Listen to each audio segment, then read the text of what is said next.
Hello coders, जैसा कि आपको मैंने बताया ही था कि जो हमारा जो डीएसटीएल का सेकेंड यूनिट है वो दो पार्ट में होगा। तो पहला पार्ट अगर नहीं देखे तो वो देख के आ सकते हैं, जिसमें मैंने फंक्शन बताया था। अब यहाँ पे मैं सेकेंड पार्ट में क्या करूंगा, बुलियन अलजेब्रा को डिस्कस करने वाला हूँ। ये भी 50 मिनट्स के अप्रॉक्स होने वाला है। और यहाँ पे जितने भी कॉन्सेप्ट होंगे, न्यूमेरिकल्स होंगे रिलेटेड टू बुलियन अलजेब्रा के मैप, वो सभी कवर करूंगा। और मैं बता दूं कि इसकी पीडीएफ जो है, अगर चाहते हैं तो क्या कर सकते हैं, टेलीग्राम पे जाकर के ज्वाइन कर सकते हैं। वहां से क्या कर सकते हो कि डाउनलोड कर सकते हो without free of cost. Okay ना, मैंने यहाँ पे अपनी यूजर आईडी दे दी है अपने इंस्टाग्राम की। वहां पे जाकर के क्या कर सकते हो, मुझे फॉलो कर सकते हैं। वहां पे हम सब लोग बहुत सारी चीजें डिस्कस करने वाले हैं जो भी आपको रिलेटेड होंगी। और वहां पे जो भी अपडेट्स डालनी है, पोस्ट डालनी है चैनल से रिलेटेड, वो भी वहां पे मिलेंगी। तो जल्दी से जाकर के, अगर आपको नहीं मेरे मुझे फॉलो किए इंस्टाग्राम पे, तो वहां पे जाकर के फॉलो कर सकते हैं। So without any delay, now let's dive into it.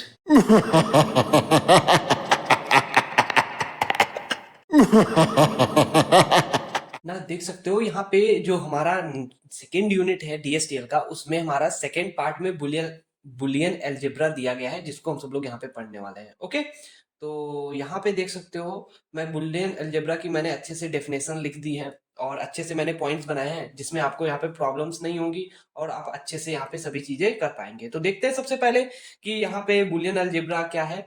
तो Boolean algebra works with variables. ये किसके साथ डील करता है? वेरिएबल्स के साथ, that can have only to values. इसके साथ में ओनली टू वैल्यूज होंगी। और वो दो वैल्यूज कौन कौन सी होती हैं? या तो भैया ट्रू होगा या फिर क्या होगा, फॉल्स होगा। देखो कितना इजी है। आपको पता है ये बुलियन का मतलब दो, बूल का मतलब दो। आपको पता है बुलियन वैल्यूज कौन कौन सी होती थी? जीरो होती थी, वन होती थी। जीरो को ही हम क्या बोलते थे? फॉल्स बोलते थे, या हम उसको ऑफ बोल सकते हैं, या हम रॉन्ग बोल सकते हैं। वन का मतलब ट्रू, राइट, ऑन, ये सभी चीजें हम बोल सकते हैं ना। तो आई होप आपको यहाँ क्लियर होगा। क्या कहता है? It defines the operation. अब इसमें कौन कौन से लॉजिकल गेट्स होते थे? लॉजिक गेट्स, तो हमारे पास देखो, एक एंड गेट होता था, एक और गेट होता था, एक नॉट गेट होता है। तो एक्स डैश अगर कहीं पे लिखा हो, या एक्स का ऊपर कॉम्प्लीमेंट इस टाइप से ऊपर बार लगा होगा, and both are the same meaning, that is the not operator. Okay, तो यहां पे मैनुपुलेट करता है। ये क्या करते हैं? These binary variables. हम क्या कर सकते हैं? कोई एक बुलियन अलजेब्रा लिखा होगा या बुलियन वेरिएबल्स लिखे होंगे, हम उनको क्या कर सकते हैं? मैनुपुलेट कर सकते हैं with the help of the logic gates. Okay, और इन लॉजिक गेट्स को ही हम क्या करेंगे? यहां पे हम ऑपरेशन कहते हैं। इजी था। देखो, मैं जो चीजें यहाँ पे लिखी हैं, मैं समझा इसलिए रहा हूं क्योंकि आप एग्जाम में लिख पाए, आपको यहाँ पे क्लैरिटी मिले कि एक एक वर्ड्स की, कि why we write here these words. Okay, कि मैं और भी तो कुछ राइट कर सकता था, यहाँ पे कुछ लिख सकता था, लेकिन मैंने यही क्यों लिखे, वो मैं बताना चाहता हूं। जिससे क्या होगा, आपको एग्जाम में क्लैरिटी मिल पाए कि हाँ, मुझे ये इतना लिखना है। उसके बाद में आप क्या लिखते हैं वो आप पे है। ठीक है, तो चलिए हम नेक्स्ट देखते हैं। क्या है? True is represented by the one. ये ट्रू वन को रिप्रेजेंट करता है। फॉल्स किसको रिप्रेजेंट करता है? जीरो को। ये आप वहां पे एक्सटर्नल लाइन लिख सकते हैं, क्योंकि ये तो आपको पता ही है। No, these values are used to represent the outcomes of the logical operation. जो यही जो हमारी वैल्यूज होती हैं, ये आउटकम को रिप्रेजेंट करती हैं। या तो किसी भी रिजल्ट का कोई भी एक ऑपरेशन या कोई भी बुलियन अलजेब्रा होगा, उसकी सिर्फ और सिर्फ एक ही वैल्यू होगी, या फिर जीरो होगी या फिर वन होगी। मतलब दोनों में से एक ही होगी। पॉसिबिलिटी कितनी है? दो होने की, मतलब जीरो या फिर वन। आएगी कितनी? एक। या तो जीरो आएगी या फिर वन आएगी। ठीक है,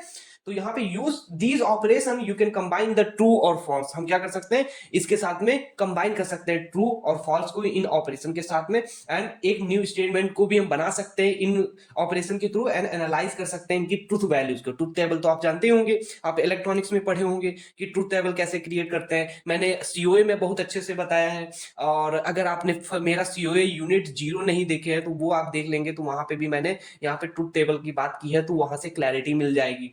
और अगर आपको सिंपल नोट्स चाहिए, तो नोट्स से अगर डाउनलोड कर लेंगे, वहां पे भी क्लैरिटी मिल जाएगी सीओए यूनिट 0 में, कि कैसे मैंने ट्रूथ टेबल को बताया है। तो जैसे मैंने, चलो मान लिया बुलियन अलजेब्रा क्या होता है, इसको इसका ऑपरेशन क्या है, और इससे क्या क्या कर सकते हैं। तो भैया इसके एप्लीकेशन कहाँ है, मतलब कहाँ पे यूज हो रहा है आजकल? तो देखो, डिजिटल सर्किट डिजाइनिंग, मतलब जो ये सर्किट्स आ रहे हैं फोन के, या ये जो चीजें बन रही हैं, जितनी भी डिवाइसेस, वहां पे यूज होता है। कंप्यूटर की प्रोग्रामिंग में हम यूज करते हैं, और उसके साथ में हम यहाँ पे जितनी भी लॉजिकल रीजनिंग होती है, वहां पे जो चीजें परफॉर्म की जाती हैं, वो with the help of Boolean algebra के परफॉर्म की जाती हैं। आई होप यू अंडरस्टैंड। ओके, तो यहाँ पे जैसे दो चीजें आई। जैसे बुलियन अलजेब्रा तो ठीक है, आपको समझ में आ गया, लेकिन यहाँ पे कुछ लॉज आए। अब इन लॉज में हमारे पास दो चीजें हैं। एक तो लॉ है, एक तो लॉ है एंड दूसरा क्या है, दूसरा है एक्सियम्स। तो एक्सियम्स क्या है वो हमें देखना है। देखो एक्सियम्स कुछ नहीं होता है, जैसे हम कुछ चीजें मान लेते हैं, नहीं सबसे पहले लिखते हैं लेट सपोज कि मैंने माना कि P बिलोंग करता है कोई सेट R है, मतलब जो P एलिमेंट है ऐसे R से। तो ऐसे एक्सियम्स क्या है कि हम यहाँ पे बुलियन अलजेब्रा में मैंने कुछ प्रॉपर्टीज को क्या किया, मान लिया कि यार ये प्रॉपर्टीज होती हैं, फिर उन्हीं प्रॉपर्टीज को मतलब एक्सियम से मैंने एक्सियम्स के लॉ को यूज करके इनको मैंने यूज किया और इनसे मैंने कुछ सेट ऑफ लॉज बना लिए और उनको मैंने यूज किया। किसको यूज किया, एक्सियम को। तो एक्सियम को मैंने यहाँ पे क्या किया, डेराइव किया। मैंने इसको डेराइव कर दिया और इनसे जो लॉज बने उनको हम बोलेंगे लॉज ऑफ बुलियन अलजेब्रा। तो यहाँ पे ध्यान देने वाली बात है कि fundamental rules defining properties of the logical operation and the variables, we can simply say the axioms of the Boolean algebra. I hope मैं आपको अच्छी क्लैरिटी दे पाया हूँ कि एक्सियम्स क्या होते हैं और लॉज क्या होते हैं, ठीक है। तो इसमें हमारे पास मेनली कुछ लॉज आते हैं, वो हम यहाँ पे लिख दिए। एक तो आइडेंटिटी लॉज आ जाता है, कॉम्प्लीमेंट लॉ आ जाता है, एसोसिएटिव लॉ आ जाता है एंड डिस्ट्रीब्यूटिव लॉ आ जाता है। तो यहां पे देखना है आइडेंटिटी क्या कहता है कि अगर सपोज मेरे पास कोई एक वेरिएबल है एक्स, यहाँ पे ए बी सी कोई भी हो सकता है। अब यहाँ पे एक्स है, अगर उसके साथ में मैं और ऑपरेशन करता हूं, प्लस को हम क्या बोलेंगे, और ऑपरेशन बोलेंगे, और डॉट को हम क्या बोलेंगे, एंड ऑपरेशन बोलेंगे। तो अगर प्लस जीरो करता हूं तो देखो और ऑपरेशन क्या होता है आपको पता होना चाहिए। मैंने यहाँ पे ट्रूथ टेबल नहीं बनानी है, लेकिन अगर मैं बना भी दूं तो चलिए मैं एक बार समझा देता हूं, जिससे क्या होगा कि आपको यहाँ पे क्लैरिटी मिल जाए कि और एंड नॉट क्या होते हैं। तो मैं यहाँ पे थोड़ा सा आपको समझाना चाहूंगा, जिससे क्या हो आपको थोड़ा सा क्लैरिटी बन पाए कि यहाँ पे एंड गेट क्या होता है, और गेट क्या होता है और नॉट गेट क्या होता है, ठीक है। तो एंड क्या कहता है, जैसे मेरे पास यहाँ पे इनपुट होंगे, यहाँ पे एक इनपुट ए है, एक इनपुट बी है। तो ए अगर वन हुआ, बी भी वन हुआ, यहाँ पे वाई का मतलब रिजल्ट आ रहा है, तो ये भी क्या हो जाएगा, वन आ जाएगा, ठीक है। अगर एक वन हुआ, एक जीरो हुआ, तब रिजल्ट जीरो होगा। एक जीरो हुआ, एक वन हुआ, फिर भी रिजल्ट जीरो आएगा। मतलब ए जीरो, अब यहाँ पे वन था, यहाँ पे जीरो, यहाँ पे जीरो, यहाँ पे वन, और ये दोनों अगर जीरो है तब भी जीरो। मतलब एंड गेट क्या कहता है, जब दोनों जगह पे वन होगा, मतलब जब दोनों इनपुट ऑन होंगे, ट्रू होंगे, तभी मेरा रिजल्ट ट्रू आएगा, अदरवाइज क्या होगा, मेरा रिजल्ट क्या आएगा, फॉल्स आएगा। अगर यहीं पे मैं बात करूं, यहाँ पे भी ए है, बी है, वाई है, तो इसमें क्या कहता है, अगर ये ऑन है मतलब ट्रू है, ये भी ऑन है, तो ये भी मेरा क्या होगा, ऑन होगा। अगर ये ऑन है, ये ऑफ है, तब भी ये मेरा ऑन होगा। ये ऑफ है, ये ऑन है, तब भी मेरा ऑन होगा। ये ऑफ है, ये ऑफ है, तब मेरा ये ऑफ होगा, ठीक है। ये मेरा और गेट होता है। अभी इजी है। नॉट गेट क्या कहता है, नॉट गेट क्या कहता है, मेरे पास ए होगा और इसका हम क्या करेंगे, ए बार निकाल रहे होंगे, तो ये कैसे निकलेगा वो हम यहाँ पे देखते हैं। तो यहाँ पे अगर वन है तो जीरो आ जाएगा, जीरो है तो वन आ जाएगा, मतलब जस्ट इसका अपोजिट, ठीक है। और नॉट गेट तो इजी क्लियर हो गया होगा। तो मैं एंड गेट की बात करता हूँ। तो एंड गेट क्या कहता है, एंड गेट यहाँ पे कह रहा है कि देख सकते हो कि एंड गेट जो है यहाँ पे कह रहा है कि जब दोनों ट्रू होंगे, यहाँ पे ये चीज ध्यान रखनी है, जब दोनों ट्रू होंगे तब वन होगा, और जब दोनों जीरो होंगे तो मेरा क्या होगा, यहाँ पे जीरो होगा। Is it clear, I hope so, ठीक है। तो यहाँ पे मैंने एंड और नॉट गेट को बता दिया कि यहाँ पे अब ध्यान से देखना। तो यहाँ पे मेरे पास यहाँ पे कुछ एक्सियम्स हैं, वो मैं यहाँ पे क्लियर करना चाहता हूँ। जैसे मेरे पास, वेट अ मिनट,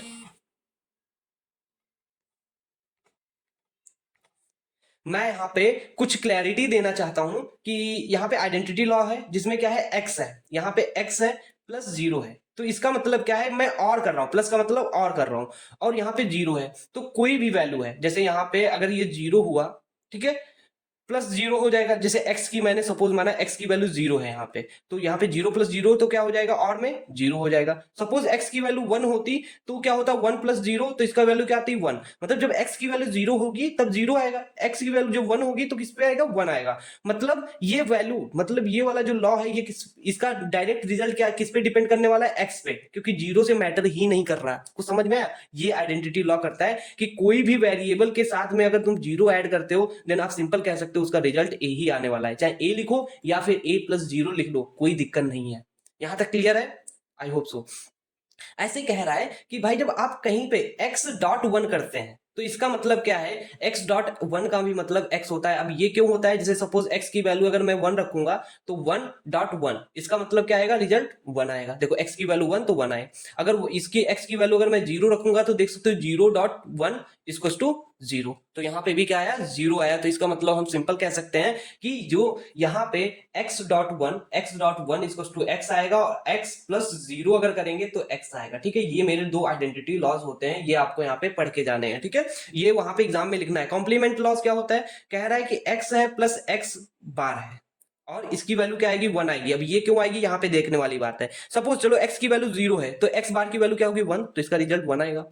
चलो सपोज मैंने कहा कि x की वैल्यू 0 है, सॉरी x की वैल्यू अब 1 ले लेते हैं, तो x बार की वैल्यू 0 आएगी, तब भी क्या है, रिजल्ट 1। मतलब जब x की वैल्यू चाहे 0 लो, बुलियन है, मतलब या तो 0 ले सकते हैं या 1, तो देख सकते हो दोनों ही केस में इसकी वैल्यू कितनी आ रही है। यहाँ पे देख सकते हो इसकी दोनों ही केस में यहाँ पे वैल्यू इसकी सिंपल आ रही है, और वो वैल्यू है क्या, यहाँ पे दोनों में 1 आ रही है। तो हम सिंपल लिख सकते हैं कि x प्लस x का कॉम्प्लीमेंट करेंगे देन उसका वैल्यू क्या आएगा, 1 ही आने वाला है। लेकिन यहीं पे ये चेंज हो जाता है, x के साथ में अगर हम यहाँ पे करने वाले हैं x का कॉम्प्लीमेंट तो क्या आता है, 1 आता है, लेकिन x के साथ में डॉट कर दें x का कॉम्प्लीमेंट तो रिजल्ट 0 आएगा। ये क्यों, क्योंकि चलो x की वैल्यू यहाँ पे 0 लेता हूं तो x का कॉम्प्लीमेंट क्या होगा, आपको नॉट गेट पता ही है, तो ये कहता है कि 1 आ जाएगा। तो लेकिन 1 और 0 एंड गेट में क्या होता है, डॉट का मतलब एंड गेट, तो एंड गेट में क्या होता है, 1 0 में 0 आता है। ऐसे मैं कहूं कि x की वैल्यू चलो 1 लेता हूं तो कॉम्प्लीमेंट क्या होगा, 0, तो इसकी वैल्यू कितनी आने वाली है, 1 आने वाली है। तो यहाँ पे क्लैरिटी मुझे मिल रही है कि अगर कॉम्प्लीमेंट लॉज की बात करूं कि x प्लस,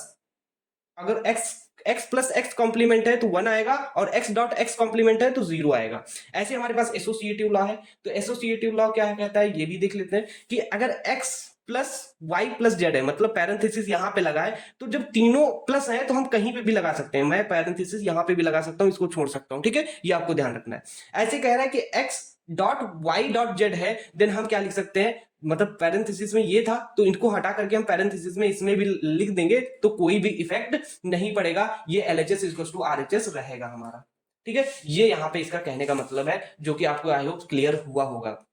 डिस्ट्रीब्यूटिव लॉ क्या कहता है वो हमें यहाँ पे थोड़ा सा देखना है। देखो तो सकते हो डिस्ट्रीब्यूटिव में हमारे पास 3 वेरिएबल्स होंगे, कितने वेरिएबल्स होंगे, 3 वेरिएबल्स होंगे, उनका क्या नाम होगा, x होगा, y होगा एंड z होगा, 3 चीजें होंगी।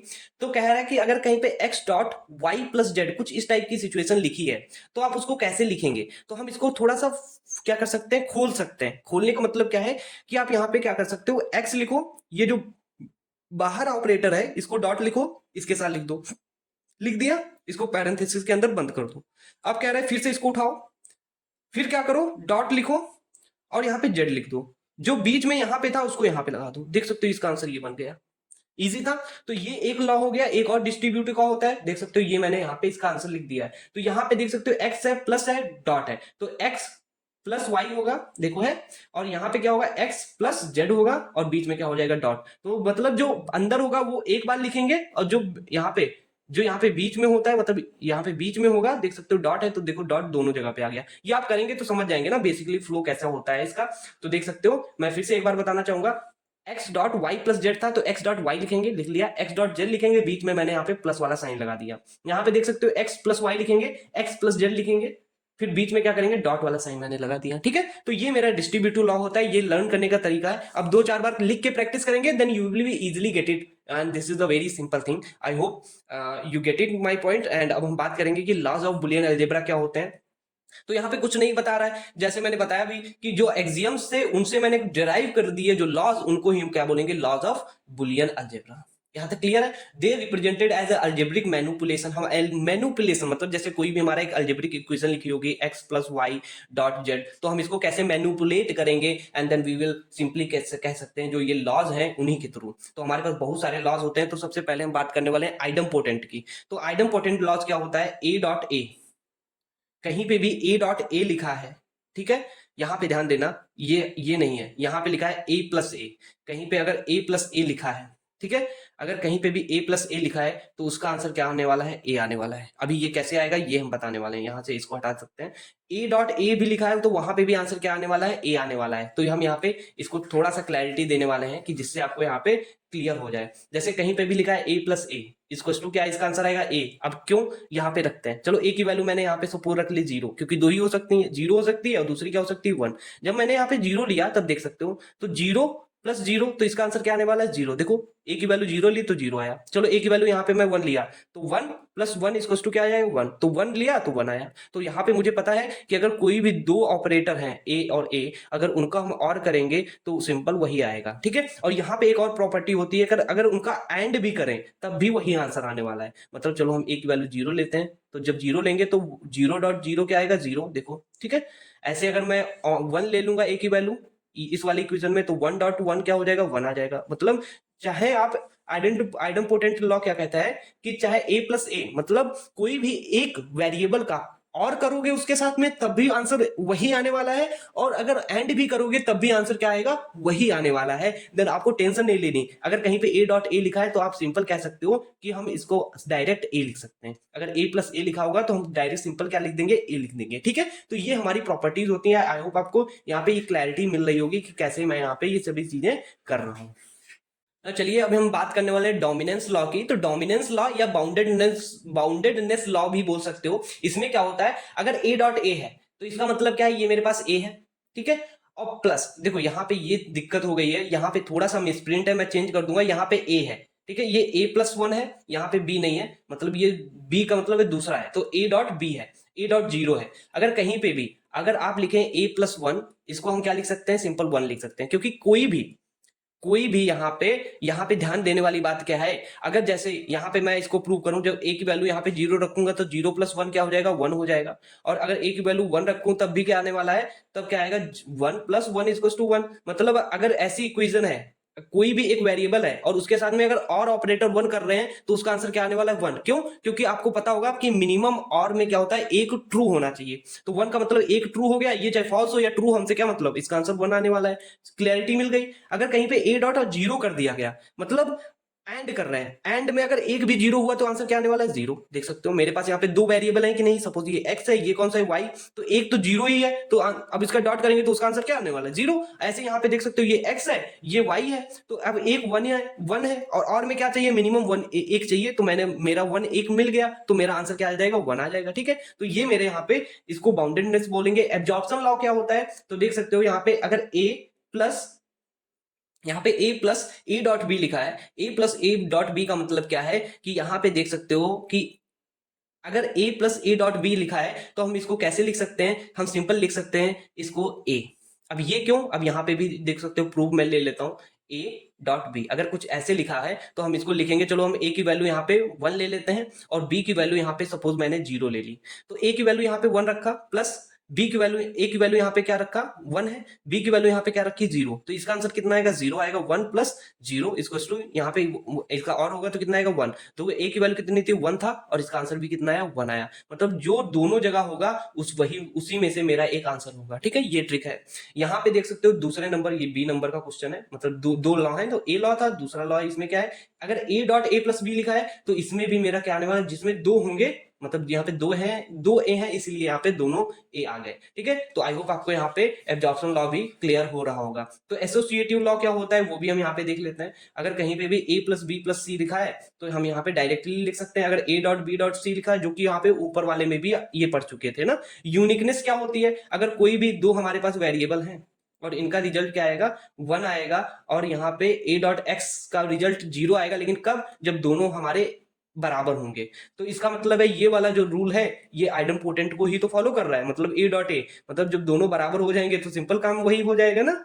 समझ में आया ना? इनवोल्यूशन लॉ क्या कहता है? अगर कोई एक कॉम्प्लीमेंट है उसका हम फिर से कॉम्प्लीमेंट करेंगे तो उसका रिजल्ट क्या आने वाला है? ए। चलो मैं मानता हूं यहाँ पे ए की वैल्यू जीरो है, ठीक है। तो ए का कॉम्प्लीमेंट क्या होगा? ए का कॉम्प्लीमेंट जीरो होगा। तो जीरो का कॉम्प्लीमेंट हम क्या, सॉरी, ए की वैल्यू जीरो है तो ए का कॉम्प्लीमेंट क्या होगा? वन होगा। और फिर से मैं कह रहा हूं जो वन आया इसका फिर से कॉम्प्लीमेंट कर दो तो क्या आ जाएगा? जीरो। तो जो ये रिजल्ट आया देखो क्या इसके बराबर है? हाँ। तो कहीं कहीं पे भी ए का कॉम्प्लीमेंट करके फिर से हम कॉम्प्लीमेंट करेंगे तो जो रिजल्ट था वापस बैक आ जाएगा। कुछ समझ में आया? आया, ठीक है। तो यहाँ पे ये रूल होता है। डी मॉर्गन्स लॉ क्या कहता है? अगर कहीं पे भी ए प्लस बी यहाँ पे डैश का मतलब कॉम्प्लीमेंट है, अगर कहीं पे भी ए प्लस बी का कॉम्प्लीमेंट ऐसे लिखा है तो हम इसको सिंपल लिख सकते हैं A complement dot B complement. देख सकते हो, ठीक है। और यहाँ पे दूसरा क्वेश्चन, दूसरा क्या है लॉ? इसके दो लॉ होते हैं। ए डॉट बी का अगर कहीं पे कॉम्प्लीमेंट लिखा है तो हम ए कर सकते हैं प्लस बी कर सकते हैं, दोनों जगह पे कॉम्प्लीमेंट लगा देंगे। तो देख सकते हो ए लिख दिया, बी लिख दिया, और यहाँ पे जो प्लस होगा उसका साइन चेंज करेंगे और दोनों जगह पे अलग अलग लगा देंगे। सिंपल है, ये मेरे जितने भी रूल थे आई होप मैं यहाँ पे क्लियर कर पाया हूँगा। और चलिए अब मूव करते हैं और थोड़ा सा बात करते हैं कि भैया जो ये लॉज हैं इनके प्रूफ, मतलब कुछ ऐसे प्रूफ दिए जाते हैं कि एग्जाम में कि आप उनको प्रूफ कैसे करेंगे, कैसे लिखेंगे। मैंने आपको प्रूविंग तो बता दी कैसे करनी है, लेकिन एग्जाम में कैसे लिखेंगे वो हम यहाँ पे बताने वाले हैं। तो सबसे पहले डिस्कस करने वाले हैं एक एब्जॉर्प्शन लॉ है जो हम उसको देखते हैं। तो इसमें क्या करेंगे, हम सपोज कर लेंगे कि हमारे पास जो A dot A plus B है, इसको मुझे, मैं एलएचएस को ले लिया, ठीक है। अब एलएचएस को मैंने लिया, अब यहाँ पे ध्यान से देखना, यहाँ पे मेरे पास क्या है, देखो यहाँ पे मेरे पास A dot A plus B है, ठीक है। मैं अगर डिस्ट्रीब्यूटिव प्रॉपर्टी लगाना चाहता हूं तो मैं क्या कर सकता हूं, ए प्लस जीरो लिख सकता हूं डॉट ए प्लस बी लगा दूंगा। जैसे मैं ये बनाऊंगा तो आप देख सकते हो यहाँ पे क्या होगा, A plus zero and A plus B. तो यहाँ पे मेरे पास क्या लगा सकता हूँ, यहाँ पे डिस्ट्रीब्यूटिव लगा सकता हूँ, लेकिन ये बनाने के पहले मुझे यहाँ पे जीरो ऐड करना पड़ेगा। वो कैसे मैं ऐड कर सकता हूँ, आप पिछले पढ़ चुके हैं आइडेंटिटी लॉ कि अगर कहीं पे भी a प्लस जीरो है तो उसकी वैल्यू क्या होती है a। तो a की जगह पे हम क्या लिख सकते हैं, a प्लस जीरो। तो मैंने वही तो किया, देखो यहाँ पे, ठीक है। अब ये बन गया। अब ये डिस्ट्रीब्यूटिव क्या होता है, डिस्ट्रीब्यूटिव में देखो जरूरी नहीं है, अगर कहीं पे भी ऐसे लिखा है, क्या लिखा है, यहाँ पे ध्यान देने वाली बात है, कहीं पे a प्लस और b डॉट c लिखा है तो हम उसको क्या लिखते थे, a plus B and dot क्या लिखते थे, a प्लस सी। लेकिन यहाँ पे ये चीज लिखी है, इसका हम उल्टा भी तो लिख सकते हैं, तो हम क्या लिखेंगे, a plus zero dot C. I hope you understand. तो सॉरी, जीरो डॉट बी, तो बी जीरो के साथ में किसी का भी हम मल्टीप्लीकेशन करेंगे। ये कौन सा लॉ है, यहाँ पे देख सकते हो, यहाँ पे देख सकते हो, अगर कहीं पे भी x डॉट जीरो लिखा होता था तो हम dominance, bye the dominance law हम क्या कह सकते हैं, ये हमारा क्या आएगा, इसका आंसर जीरो आएगा, आएगा जीरो के नहीं। लेकिन मुझे x डॉट जीरो चाहिए, लेकिन यहाँ पे लिखा है जीरो डॉट बी, तो हम इसको क्या कर सकते हैं, कम्यूटेटिव लॉ से क्या कर सकते हैं, a plus B dot zero हम यहाँ पे लिख सकते हैं। कम्यूटेटिव लॉ अगर यहाँ पे आप देखेंगे कि मैंने यहाँ पे कम्यूटेटिव लॉ लिखा होगा, सॉरी मैंने यहाँ पे क्यूमुटेटिव लॉ भूल गया हूं। आपको क्यूमुटेटिव लॉ क्या कहता है कि अगर जीरो डॉट बी लिखा है तो आप उसको बी डॉट जीरो लिख सकते हैं, ठीक है। ये क्यूमुटेटिव लॉ होता है। यहाँ पे आप ऐड कर लेंगे, यहाँ पे मिस हो गया, ठीक है, वो मैं ऐड करके दे दूंगा, ठीक है। तो यहाँ पे देख सकते हो जैसे ये बना। अब मैं क्या कर सकता हूँ, यहाँ पे अब मैं डोमिनेंस लॉ को मैंने लगाया तो ये क्या होगा, देख सकते हो जीरो डॉट बी था, अब पहले चेंज हो गया मेरे क्यूमुटेटिव लगाने से B dot zero. B dot zero की वैल्यू क्या होती है, by the dominance law zero, तो ए प्लस जीरो। अब जैसे ए प्लस जीरो हुआ तो मुझे पता है यहाँ पे आइडेंटिटी लग जाएगा, आइडेंटिटी लगेगा तो यहाँ पे आंसर क्या आ जाएगा, ए आ जाएगा, ठीक है। अगर मुझे इसको प्रूव करना है तो मैं इसको कैसे प्रूव करूंगा, इसको कैसे करना है, देखो यहाँ पे मैंने सपोज कर लिया ये है। अब यहाँ पे मैं क्या करूंगा, देखो अब मुझे इसको फिर से डिस्ट्रीब्यूटिव बनाना है, a plus A dot B, लेकिन यहाँ पे दो है। अब मैं इसको डिस्ट्रीब्यूटिव बनाना है तो यहाँ पे मैं क्या करूंगा, डॉट है तो डॉट है तो मैं क्या करूंगा, a डॉट वन कर दूंगा। a डॉट वन की वैल्यू क्या होती है, बाय द आइडेंटिटी लॉ यहाँ पे वन ही ए ही होगी, तो कोई दिक्कत नहीं है, चाहे a डॉट वन लिखो या फिर a लिखो, यही तो आइडेंटिटी लॉ है ना। तो अब यहाँ पे देख सकते हो क्या कर सकता हूँ, मैं डिस्ट्रीब्यूटिव लगा सकता हूँ। डिस्ट्रीब्यूटिव क्या कहता है, अगर कहीं पे भी a डॉट बी लिखा है प्लस ए डॉट सी लिखा है तो हम उसको डायरेक्टली लिख सकते हैं, क्या, ए प्लस बी डॉट सी।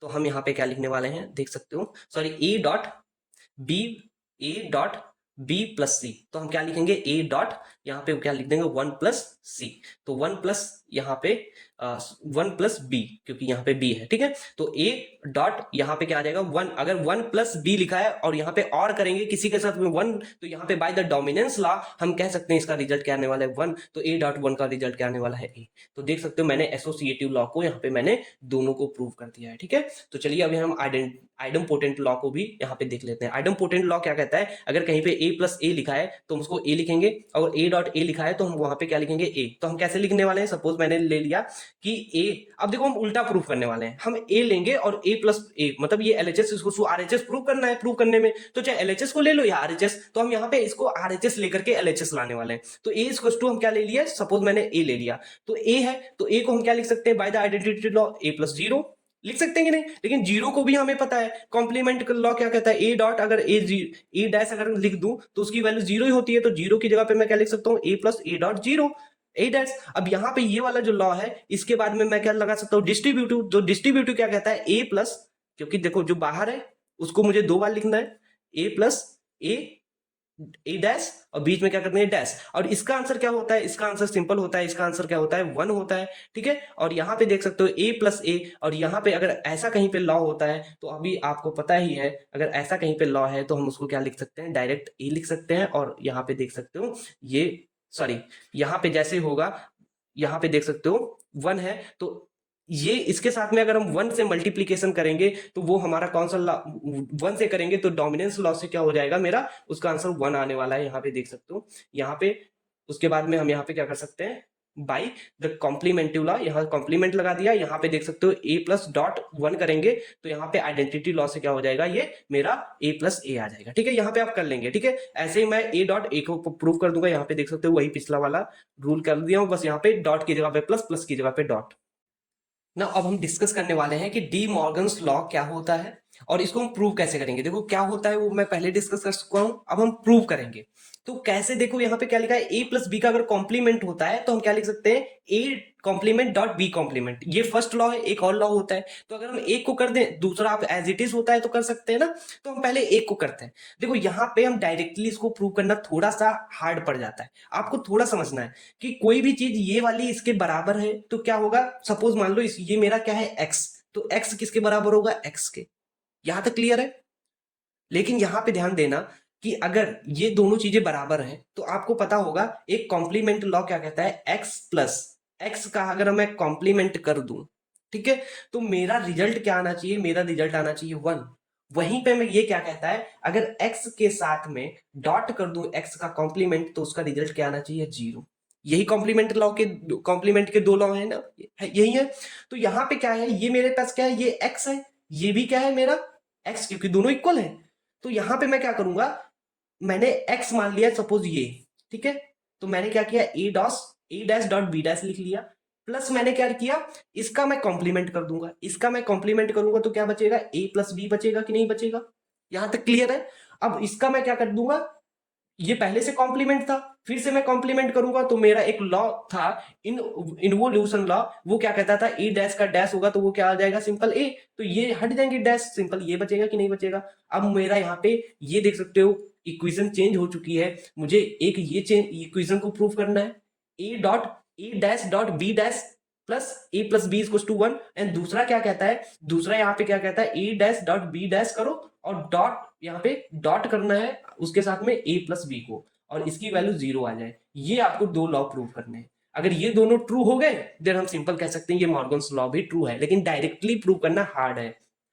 तो यहां तक आई होप आपको एक क्लैरिटी मिलेगी, क्योंकि जब तक ये चीज नहीं समझोगे, और कहीं पे भी ये चीज नहीं समझाते हैं इसीलिए लोग यहाँ पे कंफ्यूज हो जाते हैं और इसको नहीं समझ पाते हैं। तो मैंने सोचा कि चलो हम पहले इसको बताते हैं फिर उसके बाद में देखते हैं। तो देखो यहाँ पे ये था, तो मैंने बताया कि अगर मैं इन दोनों का प्लस कर लूं, मतलब और करूं, तो ये 1 आना चाहिए। एंड दूसरे कंसीडरेशन में यहाँ पे देख सकते हो अगर मैंने डॉट किया है तो इसका रिजल्ट क्या आना चाहिए, देख सकते हो यहाँ पे 0 आ रहा है। देन दोनों में देखो यहाँ पे ट्रू है, तो ये देख सकते हो मैं यहाँ पे इसको लिखने वाला हूँ, ठीक है। मैंने यहाँ पे ये LHS ले लिया, ठीक है। तो यहाँ पे देख सकते हो मेरे पास a प्लस बी है, और यहाँ पे क्या है, dot A dash dot B dash है। अगर कहीं पे भी a प्लस बी लिखा है और प्लस कहीं पे भी लिखा है A dash dot B dash, तो सपोज मैं इसको क्या मानूंगा, ये मेरा है x प्लस ये मेरा क्या है, y है डॉट z है।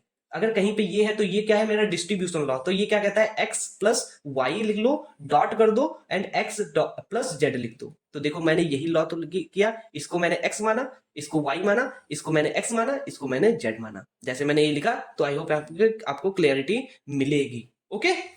और अगर इतना हो गया हो तो यहाँ पे देखो बाय द डिस्ट्रीब्यूटिव लॉ मैंने यहाँ पे ये काम कर दिया, और जैसे मैंने यहाँ पे ये जो काम किया, और फिर उसके बाद में देख सकते हो मैंने कम्यूटेटिव लॉ लगाया। कम्यूटेटिव लॉ क्या कहता है, आगे के पीछे लिख सकते हैं। तो यहाँ पे क्या था, a प्लस बी था तो मैंने यहाँ पे b प्लस ए लिख लिया, इसको a प्लस बी था, इसको मैंने इसको एज इट इज लिखा रहना था, रहने दिया, कोई दिक्कत नहीं थी, ओके। यहाँ पे देख सकते हो उसके बाद बाय द एसोसिएटिव लॉ मैंने क्या किया, अब दो ब्रैकेट्स के अंदर है, जब प्लस सभी हैं, जब सभी प्लस होंगे तो हम कहीं पे भी ब्रैकेट लगा सकते हैं। तो मैंने देख सकते हो यहाँ पे मैंने ब्रैकेट लगा दिया और मैं यहाँ पे कॉम्प्लीमेंट लगा दूंगा। देखो यहाँ पे मैंने कॉम्प्लीमेंट लगा दिया, यहाँ पे भी ए बी प्लस बी था, इसका भी मैं एसोसिएटिव लगा लिया, और उसके बाद मैंने क्या किया, इसका भी वैल्यू क्या आ जाएगा, 1 आ जाएगा, इसका भी मेरा वैल्यू 1 आ जाएगा। तो b प्लस 1 और b plus 1 bye the dominance law, dominance law तो आपको पता ही होगा, अनबाउंडेड लॉ। तो जिसमें क्या होता है, b प्लस 1 की वैल्यू क्या हो जाएगी, 1 हो जाएगी, और a प्लस 1 की वैल्यू क्या हो जाएगी, 1। देखो आपको जो मैंने लॉज और एक्सियम्स बताए वो आपको रटे होने चाहिए। अगर रटे भी नहीं है तो आपको क्या करना है, एक पेपर पे लिख लेने या मेरे नोट्स को ले करके इनको सॉल्व करना है। तो अब यहाँ पे ये बाय द डिस्ट्रीब्यूटिव लिखा है तो आपको वहां पे देखना है कि ये कैसे लगा हुआ है, तभी आप ये प्रूव कर पाएंगे, नहीं तो आपको ये हार्ड लगेगा। तो देख सकते हो इसका मैंने ये एलएचएस लिया तो इसका रिजल्ट क्या है, 1 आया। तो यहाँ पे अभी ये पहला लॉ तो प्रूव हो गया ना, अब दूसरा मुझे प्रूव करना पड़ेगा। तो दूसरा भी देख सकते हो सेम चीज मैंने यहाँ पे पूरी चीज लगाई है और इसका भी वैल्यू क्या आ गया है, 0। तो इससे क्या होता है मुझे पता चला, मैंने बताया था मैं डायरेक्ट नहीं प्रूव कर सकता हूं, लेकिन कुछ एजम्पशन करके मैंने दो चीजें बना ली, कॉम्प्लीमेंट लॉ। और कॉम्प्लीमेंट में मैंने दोनों को क्या किया, पहले जब मैंने पहली बार कॉम्प्लीमेंट किया और के साथ में तो 1 आया, जब एंड किया तो 0 आया, then we can simply say that now this equation is hence proved. ठीक है, तो मॉर्गन्स लॉ यहाँ पे ट्रू होता है। और यहाँ पे देख सकते हो मैंने इसको यहाँ पे ए डैश डॉट बी डैश क्या है, कॉम्प्लीमेंट है ए प्लस बी का, देन हम सिंपल कह सकते हैं ये वाली इक्वेशन प्रूव है या ट्रू है। तो ऐसे अगर मेरे पास ए डॉट बी डैश को एग्जाम में आएगा तो सिंपल लिख सकते हो ए डैश प्लस बी डैश, और एज इट इज क्या कर सकते हो एग्जाम में, वहां पे जहां पे डॉट है वहां पे प्लस, जहां पे प्लस है वहां पे डॉट करके आप एग्जैक्ट छाप सकते हैं और आपको अच्छे से मार्क्स मिल जाएंगे। ओके, आई होप आपको ये चीजें समझ में आई होंगी। अब हमारा जो नेक्स्ट टॉपिक है उसके बारे में बात करेंगे, जिसका नाम है sum of product and product of sum. तो यहाँ पे देख सकते हो सम ऑफ प्रोडक्ट और प्रोडक्ट ऑफ सम, जैसे कि आप फर्स्ट ईयर में भी पढ़ चुके होंगे, तो ये आपको हार्ड नहीं लगने वाला है। रिप्रेजेंट्स द लॉजिकल ऑपरेशन, ये लॉजिकल ऑपरेशन को रिप्रेजेंट करता है, जिसमें हम क्या करते हैं, और ऑफ वन और मोर देन टर्म्स प्रोडक्ट्स, मतलब जो भी हमारे प्रोडक्ट्स की टर्म्स होंगी उनका हम और करेंगे या सम कर रहे होंगे। तो देख सकते हो प्रोडक्ट का सम मतलब पीछे से चलना है, जैसे A dot B dot C ये वेरिएबल है, ऐसे हमारे पास कोई A dash dot B dot C हो सकता है। डैश का मतलब ए का मतलब 1 और डैश का मतलब 0। ठीक है, ये आपको ध्यान रखना है। तो अगर ऐसी चीजें लिखी हैं तो हम उनके बीच में अगर प्लस लगा दें, मतलब दो से ज्यादा और भी बहुत सारी चीजें हो सकती हैं, बहुत सारी टर्म हो सकती हैं। तो देखो डॉट के साथ में मैंने प्लस कर दिया तो उसको हम क्या बोलेंगे, उसको बोलेंगे, देख सकते हो यहाँ पे इसको बोलेंगे सम ऑफ प्रोडक्ट, एसओपी। ठीक है, तो यहाँ पे each term is and of variable their complements, और उनके साथ में कॉम्प्लीमेंट्स के। ठीक है, तो अगर ये मेरा क्या अलजेब्रा लिखने का तरीका है कि अगर 3 वेरिएबल दिए हैं तो हम कैसे, अगर ये आंसर सपोज ये एग्जांपल में लिखना था तो मैं इस टाइप से लिखूंगा, लेकिन के मैप में लिखना है तो हम क्या करेंगे, समेशन ऑफ एम लिखेंगे। अगर कहीं पे सिर्फ समेशन लिखा है तब भी आप समझेंगे कि एसओपी है, अगर सिर्फ स्मॉल एम लिखा है तब भी आप समझेंगे एसओपी है, और अगर कहीं पे भी समेशन एम लिखा है तब भी आप क्या समझेंगे, ये मेरा एसओपी ही है। ठीक है, तो means F equals to 1 and then 1 1 3 5 6, अगर जहां जहां पे 1 3 5 6 है तो उसकी जगह पे हम क्या करने वाले हैं, वहां पे हम क्या लिखेंगे, 1 लिखेंगे और हर जगह पे क्या कर देंगे, 0 कर देंगे उसको मिन टर्म्स के साथ में। ठीक है, तो यहाँ पे ये मिन टर्म्स का काम करता है, मतलब जैसे हमारे पास के मैप में क्या करते हैं, मैट्रिक्स बनाते हैं। ठीक है, अगर नहीं पता है तो आगे पढ़ने वाले हैं, तो जहां पे 1 पोजीशन होगी वहां पे हम क्या करेंगे, 1 डाल देंगे, 3 पे 1 डाल देंगे, एंड जो भी पोजीशन वहां पे 1 डाल देंगे जो यहाँ पे दिया है, और जितनी नहीं दी है वहां पे हर जगह पे क्या डाल देंगे, 0 डाल देंगे। इसका कहने का ये मतलब है। ठीक है, तो यहाँ तक क्लियरिटी है, आई होप आपको समझ में आ रहा होगा। तो ज्यादा मैं इसके बारे में नहीं जा सकता, नहीं तो मेरा जो मेन टॉपिक है वो निकल जाएगा। अगर आपको एसओपी पीओएस पढ़ना है तो बहुत सारे वीडियोस हैं, 5 मिनट में आपको पढ़ा देंगे। मैं यहाँ पे ज्यादा क्लैरिटी नहीं दे सकता हूँ, कुछ न्यूमेरिकल्स आपको करने पड़ेंगे। मैं आपको सेकेंड ईयर मानता हूँ कि आप सेकेंड ईयर के स्टूडेंट्स हैं, तब मैं ये वीडियो बना रहा हूँ, क्योंकि आप फर्स्ट ईयर में इलेक्ट्रॉनिक्स पढ़ चुके हैं ना, तो अगर उनके डाउट्स क्लियर नहीं है तो आप वो क्लियर करके यहाँ पे आ सकते हैं। ठीक है, तो यहाँ पे देख सकते हो रिप्रेजेंट क्या करता है, logical operation as the and of the product mode. जैसे इसमें क्या करेंगे, हम सम करेंगे उसके बाद में प्रोडक्ट कर रहे होंगे, इसीलिए इसका नाम क्या है, sum of products, sorry product of sum. तो देख सकते हो पहले मैंने सम किया, फिर मैंने यहाँ पे डॉट लगाओ या नहीं लगाओ तो उसको समझ लेना कि यहाँ पे डॉट लगा है। ठीक है, तो यहाँ पे देख सकते हो सभी जगह पे क्या लगा है, डॉट लगा है, तो इसीलिए देख सकते हो ये सम ऑफ प्रोडक्ट्स है। ठीक है, तो के मैप कैसे लिखेंगे, अगर कहीं पे भी पाई लिखा है तो हम क्या बोलेंगे, ये मेरा पीओएस है। अगर कहीं पे कैपिटल एम है तो हम क्या बोलेंगे, ये मेरा पीओएस है। अगर कहीं पे पाई कैपिटल एम लिखा है तो ये भी मेरा क्या है, पीओएस। लेकिन कहीं पे स्मॉल एम है तो वो मेरा क्या है, एसओपी है। ठीक है, तो इसमें क्या करता है, जो यहाँ पे वैल्यूज गिवन होती है उसकी जगह पे हम क्या लिखेंगे, उसकी जगह पे 0 लिखेंगे, और जो नहीं लिखी होंगी उनकी जगह पे हम क्या लिखेंगे, 1 लिखेंगे। ठीक है, जस्ट इसका अपोजिट होता है एसओपी का। जैसे यहाँ पे मैट्रिक्स होती थी, जो वैल्यूज गिवन है उनकी जगह पे हम के मैप में क्या करते थे, 1 लिखते थे एसओपी में, लेकिन इसकी जगह पे क्या लिखेंगे, जो गिवन है उसकी जगह पे 0 और अदर जगह पे 1 लिखेंगे। ये काम होता है। तो आई होप आपको यहाँ पे एसओपी और पीओएस क्लियर हुआ होगा। और यहाँ पे देखना कि जो मेरा के मैप का क्वेश्चन आने वाला है हमारे जो डीएसटीएल में वो आपको मैक्सिमम आपको एसओपी से ही पूछा जाएगा। तो आपको यहाँ पे ध्यान नहीं देना कि यार पीओएस क्या होता है, सिर्फ जस्ट एग्जांपल मैंने 2 मार्क्स में अगर आएगा तो आप वहां पे लिख देंगे, ठीक है, इसलिए मैंने बताया। तो आपको ज्यादा टेंशन नहीं लेनी है, ठीक है, घबराना नहीं कि सर ये क्यों नहीं आप अच्छे से पढ़ा रहे हैं पीओएस को। तो एसओपी को आपको अच्छे से प्रिपेयर करना है। अगर कहीं पे भी अगर पीओएस आ भी जाता है तो आपको क्या करना है, आपको 1 मिनट का वीडियो देख लेना है कि मैं पे अदर जाकर के कि कैमएप पे कैसे पीओएस पे सॉल्व करते हैं, क्योंकि मेजॉरिटी केस में हमारे पास 99% केस में आपको एसओपी ही मिलेगा। तो मैं एसओपी का ही यहाँ पे क्वेश्चन डाला हूं और आपको वही बताऊंगा। तो अगर आपको करना है तो जहां पे 0 है वहां पे 1 कर देना, जहां पे 1 है वहां पे 0 कर देना, आपको वहां पे सॉल्यूशन मिल जाएगा। नाउ यहाँ पे देख सकते हो हम मोस्ट अवेटेड टॉपिक के ऊपर आ चुके हैं, और ये जो टॉपिक है जो कि बहुत ज्यादा डिमांडेड भी है और क्वेश्चन भी इसके बहुत अच्छे से बनते हैं, ठीक है। तो आपको ये पढ़ के जाना है। तो के मैप को हम कर्नौफ ऑफ मैप बोल सकते हैं, ठीक है, यहां तक अभी क्लियर है। तो Karnaugh map also known as a K map and it is a graphical representation. ये ग्राफिकल रिप्रेजेंटेशन होता है जिससे क्या कर सकते हैं हम अल्जेब्रिक बुलियन अल्जेब्रिक जो भी हमारी एक्सप्रेशन होती थी उनको सॉल्व करेंगे। तो क्या प्रोवाइड करता है, ये सिस्टमैटिक मेथड प्रोवाइड करता है और सिंप्लीफाई करता है Boolean expression in the efficient and effective way, और जो कि हमारा लॉस थे वो थोड़ा सा कॉम्प्लेक्स कर देते थे, ठीक है। तो यहाँ पे क्या करता है, बुलियन एक्सप्रेशन को कंसिस्ट करता है एन वेरिएबल्स में। जैसे एन वेरिएबल्स हैं देन उतनी की क्या करेगा, यहाँ पे उतने सेल यहाँ पे बन जाएंगे, 2 टू द पावर n करना है ना कि 2n करना है, ठीक है। तो यहाँ पे आपको ये ध्यान देना है। तो यहाँ पे रिप्रेजेंटेशन कैसे करने वाले हैं, देखो अगर 2 वैल्यूज दिए हैं, मतलब 2 वेरिएबल दिए हैं, ए बी दिया है, ए बी सी दिया है, 3 वेरिएबल दिए हैं या फिर 4 वेरिएबल दिए हैं, ठीक है, ए बी सी डी दिया है। तो यहाँ पे देख सकते हो मैंने यहाँ पे सभी के लिए अच्छे से बना दिया, आप यहाँ पे इजीली समझ पाएंगे। अगर 2 वेरिएबल दिए हैं तो कैसे आप यहाँ पे करेंगे, तो देखो 2 वेरिएबल दिए हैं तो आप यहाँ पे 0 लिखेंगे, यहाँ पे 1 लिखेंगे, ठीक है, क्योंकि बी की वैल्यू कितनी हो सकती है ये बताओ, बी की वैल्यू कितनी हो सकती है, 0 हो सकती है या फिर 1 हो सकती है। और नीचे क्या लिखना है, ए लिखना है। तो ए की वैल्यू क्या हो सकती है, 0 हो सकती है या फिर 1 हो सकती है। अभी यहां तक क्लियर है, आई होप सो, ठीक है। तो यहाँ पे ए की 0 और 1 होगी, बी की क्या होगी, 0 और 1 होगी, ठीक है। तो आप देखो 0 0 क्या होगा, 0 0 1 क्या होगा, 1 एंड 1 0 क्या होगा, 2 1 1 क्या होगा, 3, क्योंकि बाइनरी नंबर आपको आ रहे हैं, मैं यहाँ पे एक्सपेक्ट करके चल रहा हूँ, बाइनरी नहीं सिखा सकता ना।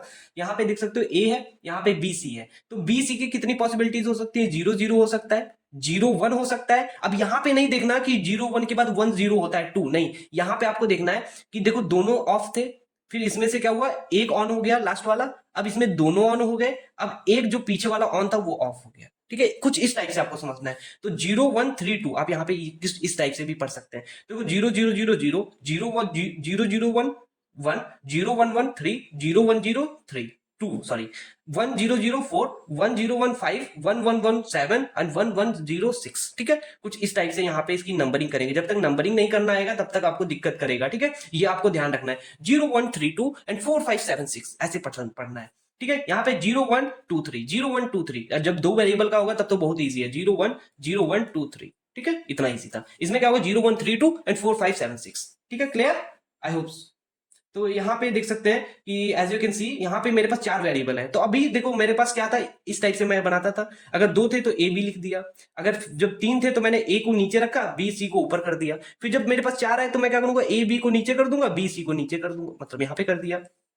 तो जब यहाँ पे 3 था, यहाँ पे देख सकते हो जब मेरे पास 2 वेरिएबल था तो 2 टू द पावर 2 का मतलब 4 सेल बने, यहाँ पे 3 था तो 2 टू द पावर 3 मतलब 8 सेल बने, देख सकते हो 8 सेल बने, और यहाँ पे 4 है तो 2 टू द पावर 4 का मतलब यहाँ पे 16 सेल बनने वाला है। तो क्या यहाँ पे देख सकते हो 16 सेल है, हाँ देख सकते हो 4 4 जा 16। तो यहाँ पे ए बी के कितने पॉसिबल हो सकते हैं, मतलब दोनों 0 हो, 0 1 हो। अब यहाँ पे देखना 3 पहले आ रहा है फिर 2, मतलब दोनों 0, फिर 0 1, फिर 1 1 हो सकता है, फिर 1 0 हो सकता है, ठीक है, कुछ इस टाइप से।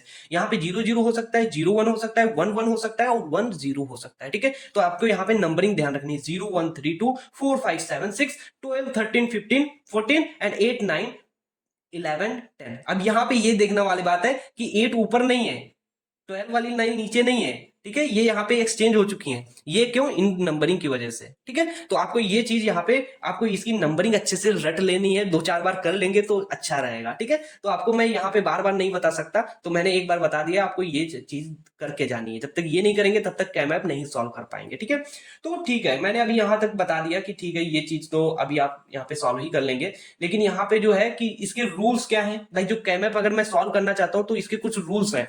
तो यहाँ पे जैसे मैं केमैप में अगर कोई वैल्यू असाइन करता हूँ ना, एसओपी में मैंने कहा था जो वैल्यू दी होंगी उनकी जगह पे हम क्या करेंगे, 1 डाल देंगे, और जो नहीं दी होंगी उनकी जगह पे क्या करेंगे, 0 सेट कर देंगे, कुछ इस टाइप से। ठीक है, तो यहाँ पे हम क्या करते हैं, इनमें क्या करते हैं, हम यहाँ पे हम क्या करते हैं, मैच बनाते हैं, मतलब रेक्टेंगल में इनको क्या करते हैं, सेलेक्ट करते हैं। अब वो कैसे सिलेक्शन करेंगे वो हम यहाँ पे देखने वाले हैं। ठीक है, तो चलो ये चलिए हम यहाँ पे देखते हैं। जैसे मेरे पास यहाँ पे एक है, मेरे पास सपोज ये मेरे पास मैट्रिक्स है। ठीक है, ये पर मेरे पास मैट्रिक्स है, यहाँ पे 1 है, यहाँ पे 1 है। अगर मैं जहां पे नहीं लिख रहा हूँ सपोज वहां पे मान लो 0 है। ठीक है, तो अगर आपको इन दोनों को सेलेक्ट करना है तो कैसे सेलेक्ट करेंगे, तो यहाँ पे देख सकते हो ये डायगोनल, यहाँ पे देख सकते हो नो डायगोनल्स, मैं डायगोनल्स नहीं जा सकता हूँ। तो यहाँ पे हम मुझे क्या करना पड़ेगा, दोनों को क्या करना पड़ेगा, सिंगल और सिंगल यहाँ पे सेलेक्ट करना पड़ेगा। तो यहाँ पे कितने मेरे पास सेलेक्ट, यहाँ पे सर्कल बने या यहाँ पे बॉक्स बने, यहाँ पे देख सकते हो मेरे पास यहाँ पे 2 बॉक्स बन चुके हैं। ठीक है, तो चलिए यहाँ तक क्लियर हो गया हो। चलो मैं दूसरा एक और मैट्रिक्स लेता हूँ। यहाँ पे मेरे पास सपोज ये मैट्रिक्स है। ठीक है, ये बार मेरे पास मैट्रिक्स है। तो अब यहाँ पे देख सकते हो, यहाँ पे 1 है, यहाँ पे 1 है, यहाँ पे 1 है, यहाँ पे 1 है। ठीक है, तो अब मैं क्या करूं, अब मैं किसको सेलेक्ट करूं, देखो मैं यहाँ पे सिंगल, देखो ये भी तो कर सकता हूँ। अगर मैं ये वाला लूंगा, ये वाला लूंगा, ये वाला सेलेक्ट करूं, ये वाला सेलेक्ट करूं, तो मैं चारों को सेलेक्ट कर सकता हूं। ठीक है, तो लेकिन यहाँ पे ये भी कहता है के मैप कि आपको मिनिमम बॉक्सेस में आपको टिक करना है। ठीक है, मतलब सेलेक्ट करना है। तो यहाँ पे आपको ध्यान देना है कि अगर कोई भी कॉर्नर पे है, अगर कॉर्नर पे है तो हम क्या कर सकते हैं, उनका हम एक पेयर बना सकते हैं। तो हम देख सकते हो इसको हम अलग ले लेंगे, इसको अलग कंसीडर करेंगे, इसको अलग कंसीडर करेंगे, इन चारों को हम क्या करेंगे, एक पेयर में ले लेंगे। तो इसका कितना बनने वाला है, इसका एक ग्रुप बनने वाला है। तो हम ग्रुपिंग कर रहे हैं ना, तो ये जो चारों हैं इन चारों को मिला करके हम क्या करेंगे, एक ग्रुप बना लेंगे। ठीक है, क्योंकि ये चारों कॉर्नर पे है, आपको यहाँ पे ध्यान देना है।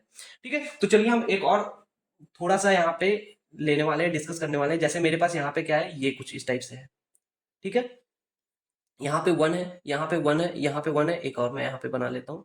ठीक है, यहाँ पे भी 1 है। ठीक है, और यहाँ पे भी मैं थोड़ा सा और बनाऊंगा। यहाँ पे क्या है, यहाँ पे देख सकते हो 1 है, यहाँ पे 1 है। ठीक है, और ओके, तो अब यहाँ पे आपको सेलेक्ट करना है, तो आप कैसे ग्रुपिंग करेंगे, तो देखो ग्रुपिंग करना बहुत ईजी है। देखो एक तो मेरा ये ग्रुप हो जाएगा 4 का, जितना बड़ा रेक्टेंगल आप बना सकते हैं आप बनाएंगे, लेकिन पेयर में होने चाहिए, मतलब 2 की पावर में। 3 को नहीं कर सकते हैं, 4 को करेंगे, 2 को करेंगे।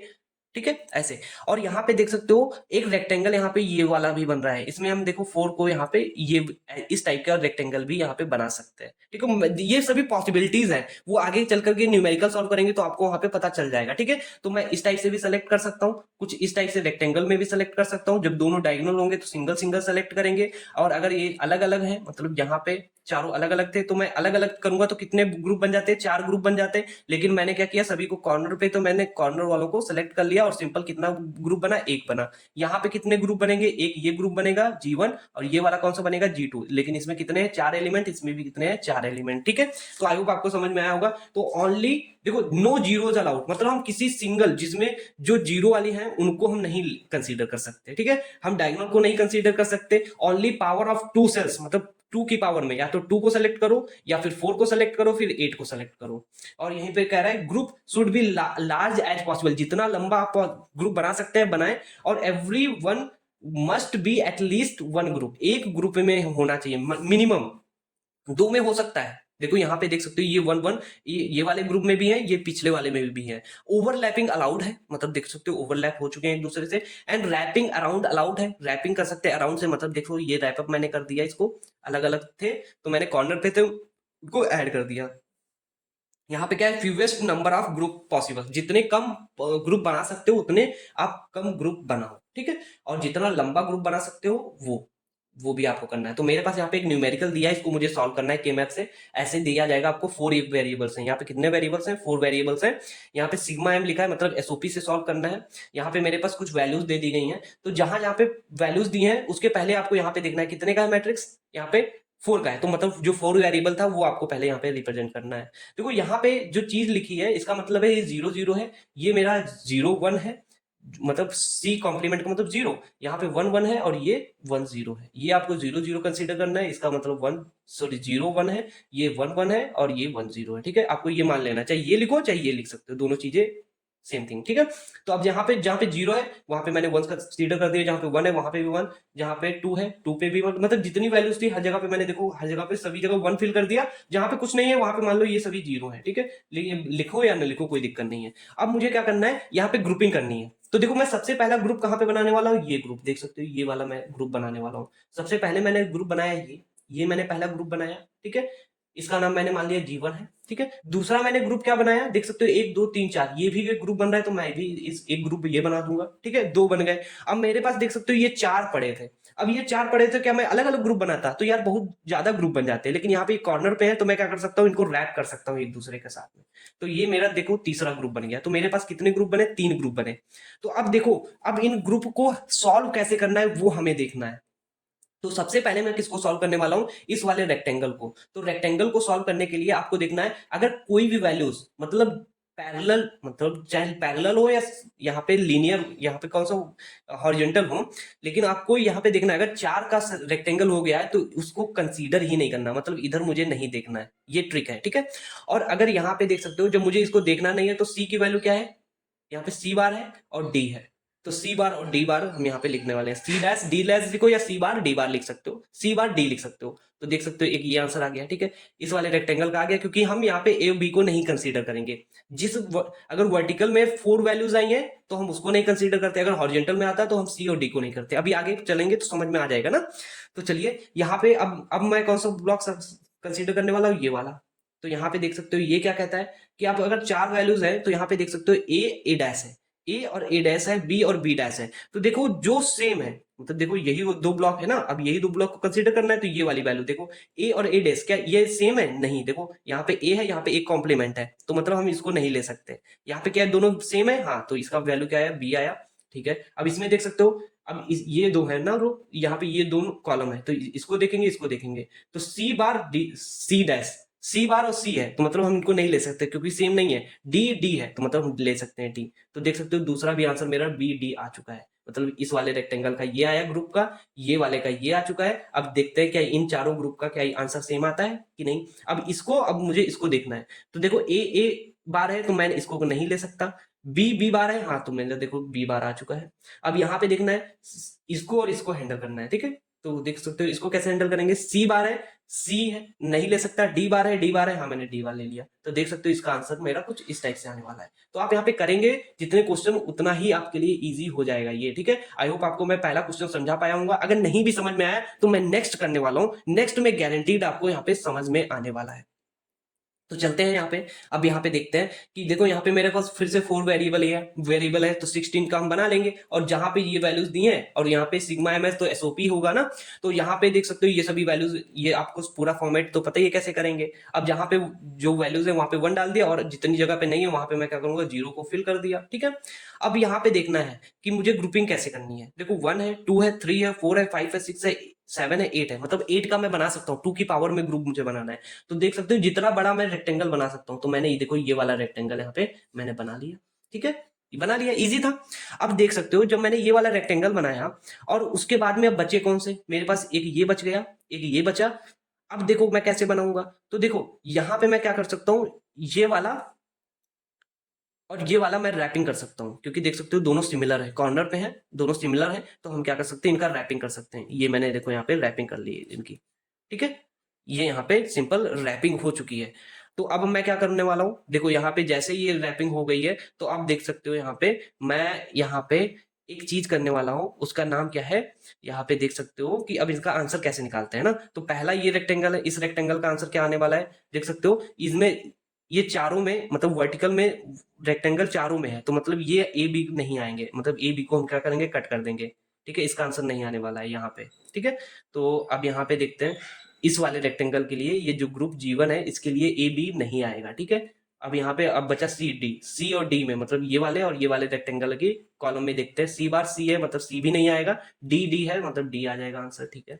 नेक्स्ट अब देखते हैं ये वाला G2 ग्रुप, देखते हैं ये वाला G2 ग्रुप के लिए क्या आएगा। G2 ग्रुप के लिए क्या आने वाला है, देख सकते हो यहाँ पे ये वाली वैल्यू और ये वाली वैल्यू देखो, इसमें कौन सा ए बार कौन सा ले, हम ये वाला ए बार ले ही नहीं सकते क्योंकि सेम नहीं है। बी बार है, हाँ बी बार ले सकते हैं, दोनों जब सेम होंगे तब ले सकते हैं। सी बार ले सकते हैं, हाँ ले सकते हैं। क्या डी डैश डी बार या डी ले सकते हैं, नहीं ले सकते क्योंकि सेम नहीं है, जब सेम नहीं है तो नहीं लेंगे। तो हमारे पास देख सकते हो B dash dot C dash and plus D बोल सकते हैं, ठीक है। चाहे बी कॉम्प्लीमेंट बोलो, बी बार बोलो, बी डैश बोलो, कुछ भी बोलो तो वही सेम ही चीज है, ठीक है। यहाँ पे आई होप आपको ये आंसर इसका समझ में आया, इतना ईजी होता है। आप जहाँ पे कुछ मैंने क्वेश्चन करवाए हैं और अगर आपको लगता है कि यार थोड़ी ज्यादा प्रैक्टिस कर लें, 2 मिनट का काम होता है, तो आप यहाँ पे प्रैक्टिस कर सकते हैं। कुछ क्वेश्चंस को आप सिंपल गूगल से सर्च कर सकते हैं या और कहीं से कोई बुक उठा करके क्वेश्चन सॉल्व कर सकते हैं। तो यहाँ पे देख सकते हो मेरे पास यहाँ पे फिर से 4 वेरिएबल का है, यहाँ पे एसओपी निकालना है, यहाँ पे कुछ वैल्यूज दे दी गई है, कुछ यहाँ पे एक्सटर्नल वैल्यूज दी गई है। जो एक्सटर्नल वैल्यूज होती हैं उनको हम उन वैल्यूज उन पोजीशन की जगह पे एक्स लिख करके हम यहाँ पे सॉल्व करने वाले हैं, ठीक है। ये आपको ध्यान रखना है। तो देख सकते हो 0 की जगह पे हम, ये डी में है तो हम क्या करेंगे, यहाँ पे एक्स लिख देंगे।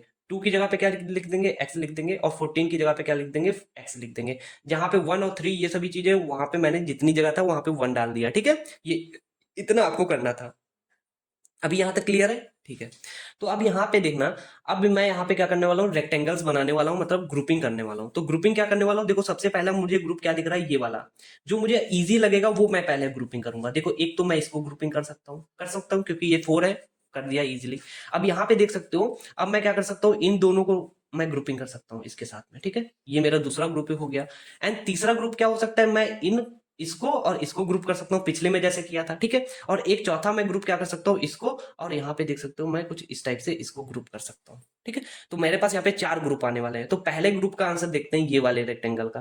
तो इसका क्या आने वाला है, ए बी है, ए बार बी, ए बी बार है, तो ए का तो आंसर ए आ जाएगा, ठीक है। इसका आंसर ए आया। एंड देख सकते हो बी बार का मेरा आंसर नहीं आ सकता है, तो क्योंकि ये दोनों सेम नहीं है तो ये कैंसिल आउट हो जाएंगे। तो यहाँ पे देख सकते हो क्या आएगा, और दूसरा यहाँ पे क्या आएगा, सी बार सी, ये कैंसिल आउट हो जाएंगे। डी डी, तो इसका आंसर क्या आने वाला है, ए डी। देख सकते हो कहीं पे ए डी है, हाँ मतलब ये वाला ट्रू हो गया। और यहाँ पे हमेशा एसओपी में प्लस लिखेंगे, ठीक है, ये ध्यान रखना। अब नेक्स्ट क्या करने वाले हैं वो देखने वाले हैं। अब हमें इसको सॉल्व करने वाले हैं, ठीक है। इसको अगर सॉल्व करें तो यहाँ पे देख सकते हो ए बार मतलब ए कैंसिल हो जाएगा, बी बार है तो मतलब बी बार आ जाएगा। यहाँ पे देख सकते हो जब मैं इसको सॉल्व करने वाला हूँ तो इसका भी आंसर कितना आएगा, डी आएगा। तो बी बार डी कहीं पे आ रहा है, कहीं पे, हाँ आ रहा है, ठीक है। यहाँ पे ये भी क्लियर है। अब मुझे मैं इसको सॉल्व करने वाला हूँ, इसको सॉल्व करता हूँ, ठीक है। तो इसमें देख सकते हो इसमें भी बी बार आएगा क्योंकि जब इसको इसको करेंगे तो ए बार कैंसिल हो जाएगा, बी बार है दोनों जगह तो बी बार आ जाएगा। नीचे से इधर से बी बार आया, इधर से क्या आने वाला है, इधर से देख सकते हो मेरा, इधर से यहाँ पे देख सकते हो मेरा, यहाँ पे इसका आंसर क्या आने वाला है, यहाँ पे ये बहुत इजी होने वाला है। यहाँ पे सी बार है तो सी बार आ जाएगा। और यहाँ पे डी बार डी है तो वो कैंसिल आउट हो जाएगा, तो बी बार सी बार आने वाला है। देख सकते हो बी डैश सी डैश बातें की है, ठीक है। अब यहाँ पे देख सकते हो अब मुझे इसको हैंडल करना है। अब इसको कैसे करूंगा, यहाँ पे ए बार है, वेट अ मिनट, हाँ ए बार है तो ये हो जाएंगे, बी बार कैंसिल हो जाएगा तो ए बार आ जाएगा। और यहाँ पे देख सकते हो इसका आंसर क्या आने वाला है, यहाँ पे देख सकते हो इसका और इसका, अब क्योंकि ये दोनों को मैच करना है ना, तो इसका क्या आएगा, सी बार सी कैंसिल आउट हो जाएंगे, डी बार। तो मेरा आंसर क्या आने वाला है, ए बार डी बार, देखो लास्ट में आ चुका है। तो ये मेरा कुछ इस टाइप से हम क्या कर सकते हैं, जितने भी क्वेश्चन थे मैंने आई होप आपको यहाँ पे क्लैरिटी दे दी होगी कैसे यहाँ पे हम के मैप को सॉल्व करते हैं। मैंने बहुत जितना भी मुझे लगता था इजिएस्ट एक्सप्लेनेशन दे सकता था मैंने यहाँ पे दे दिया है। और आपको क्या करना है, आपको सबसे पहले क्या करना है, रूल्स पढ़ लेने हैं कि कैसे हम ग्रुपिंग करते हैं। अगर नहीं भी पढ़ते हैं तो मैं जब यहाँ पे क्वेश्चन करा रहा हूँ वहां पे जितने भी डाउट्स होंगे वहां पे क्लियर हो जाएंगे, लेकिन आपको 3 से 4 क्वेश्चन करने हैं। फिर आपको क्या करना है, अगर लगता है कि यार मुझे इसमें मास्टरी करनी है और ज्यादा क्वेश्चन क्यूरियोसिटी, क्योंकि 2 मिनट लगते हैं इस क्वेश्चन को सॉल्व करने में और कोई ज्यादा इसमें मैथ नहीं है, तो आप जितने ज्यादा प्रैक्टिस कर लेंगे तो इतना ईजी हो जाएगा। आपको एक लॉन्ग क्वेश्चन यहाँ पे ये मिलने वाला है, ठीक है। तो यहाँ पे जितने भी टॉपिक्स थे मैंने यहाँ पे कवर कर लिए हैं। आई होप आप अगर ये पढ़ के जाते हैं तो कोई भी ऐसा क्वेश्चन नहीं होगा जो आप वहां पे कर नहीं पाएंगे। देखो मैं श्योरिटी नहीं देता हूं, लेकिन जब अगर आप ये क्वेश्चन करके जाते हैं देन गारंटी है कि आप अच्छे मार्क्स करके जाएंगे, ओके। और अगर सच में ये वीडियो पसंद आता है तो लाइक शेयर और सब्सक्राइब जरूर कर दें। मैं लास्ट में यहाँ पे फिर से एक बार बताना चाहता हूँ कि अगर आपको सच में लगता है कि अगर मेरे साथ में ये पीडीएफ अच्छी लग रही है तो ज्यादा से ज्यादा लोगों को शेयर करें, क्योंकि वो भी इस पीडीएफ्स का प्रॉफिट उठा पाए। और अगर मुझे फॉलो करना चाहते हैं तो प्लीज इंस्टाग्राम पे मुझे ज्वाइन कर सकते हैं, वहां पे खूब मस्ती करेंगे मीम्स के साथ में, और जितनी भी अपडेट्स होंगी वहां पे मिलने वाली हैं। और साथ में ही अगर आपको पीडीएफ डाउनलोड करनी है तो मेरे टेलीग्राम पे जाकर के वहां पे सिंपल मेरे ग्रुप को ज्वाइन कर लें, और वहां पे जितनी भी पीडीएफ्स होंगी वहां पे आपको अपडेटेड पीडीएफ्स मिलती रहेंगी। और जो भी चीजें मुझे कब वीडियो क्या डालना है, अगर कोई भी डिस्कशन करना है, वहां पे आप सिंपल कर सकते हैं। तो यही सब था हमारे इस सेकंड यूनिट में। मिलते हैं फिर से थर्ड यूनिट में। टिल देन आपको क्या करना है, चैनल को सब्सक्राइब करके रखना है, जिससे क्या होगा कि आप मेरे साथ में स्टे ट्यून रहेंगे और अपडेटेड रहेंगे कि कब कौन सी यूनिट आने वाली है। तो मिलते हैं, तब तक के लिए अलविदा, and thanks for the watching.